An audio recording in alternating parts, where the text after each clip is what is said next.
What I would like to do, though, perhaps, is start with a question to Sergio, because it seems to me that it would be wrong to ignore the current conjuncture, economic and financial, and I wonder whether you are getting any kind of picture of the impact of the conjuncture on the funding and financing of spin-out. Are they having a very difficult time, a slightly difficult time, or have the banks got so much money that they're throwing it around?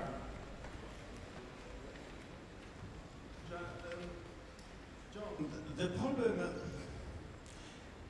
is the money, but more than the money is the speed at which it's delivered, particularly public money.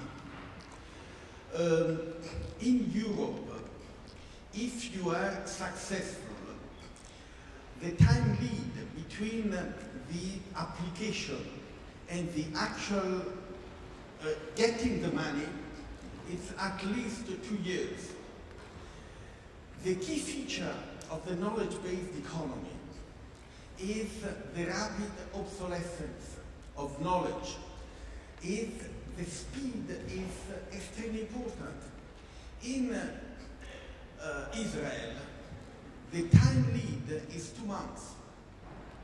So how we can compete with Israel or in the United States? So I think that that is the main problem. For funding research, you do not expect it from the private sector, the banks. This is not their business. If to large extent from the public sector, particularly in Europe. That is the issue. The attentive among you will have noticed that I began this session without even introducing the participants. This, of course, was a deliberate error on my part. It was a task that I found daunting, because if you look at the CVs of these gentlemen, I could actually fill the next half hour with the introductions. But Sergio is from the OECD with a long and experienced history of working in this area of innovation, small companies, startups. Philippe Pouletty is an entrepreneur and a man with a really successful record in this area, and now holding a position, president of the France's, what's your association? I'm honorary chairman Honorary of chair. Biotech, so I'm aging. You're aging, yes. I don't like this title. Denis Payre is a hugely successful, I think, entrepreneur in spin-outs. Riccardo Pietrabissa is very much a man from the TTO world with a strong university perspective and a lot of experience with Italian scenes. That, by way of a brief introduction. Does anybody else have anything to contribute at the moment about the impact of the present moment on spin-out business? Denis?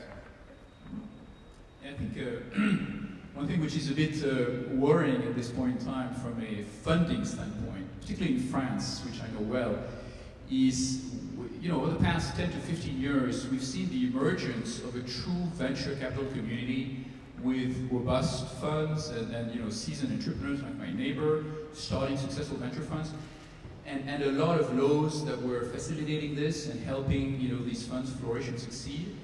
And since the crisis, we're seeing some of the bad habits of this country coming back. This country is all about big government, and the government trying to mingle and do a lot of things itself.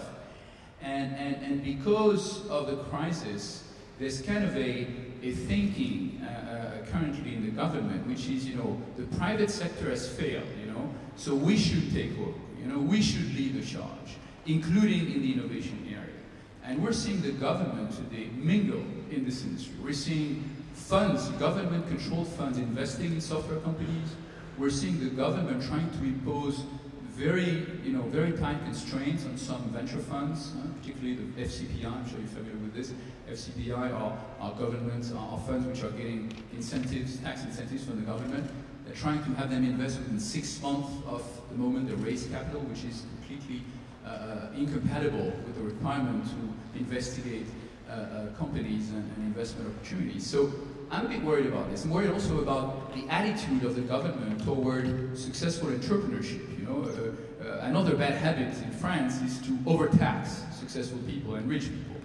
And this is coming back again. It took us 10 years to convince the French government to not overtax successful people. We have a wealth tax in this country whereby you could end up paying 2 to 3 times your annual income under the form of taxes, and often based on assets which are virtual. Was my case when I stopped working for Business Objects a few years back. It took us 10 years to convince them to put a cap on that, to create a tax shield. Now, since the crisis, because they need money to fund deficits, and because they're, again, there's this mentality of saying, we have to lead the charge. We don't really need entrepreneurs. We, the government, we've bailed out the economy. We saved the banks. We should be in charge. We're seeing them having much less respect for successful entrepreneurs again. And a lot of people who are supporting this tax shield, for example, are now claiming that it's useless and it should be cancelled. And if it's cancelled, we're going to see successful entrepreneurs just move elsewhere. And successful entrepreneurs are very useful. I mean, they can restart companies. They can become serial entrepreneurs. They can become business angels. I mean, the first investor in Google was Andy Bertelsheim, who was one of the founders of Sun Microsystems. He invested $250,000. It was the first check that was handed over to the founders of Google. Very critical, investment at the time, obviously. And so we need these people, and we're seeing now a government in France in particular, which is basically ignoring this again. So I'm just very worried about this crisis when more than ever we need successful entrepreneurs in France and in Europe. I mean, we have 3 major challenges ahead of us. I mean, we're competing against China.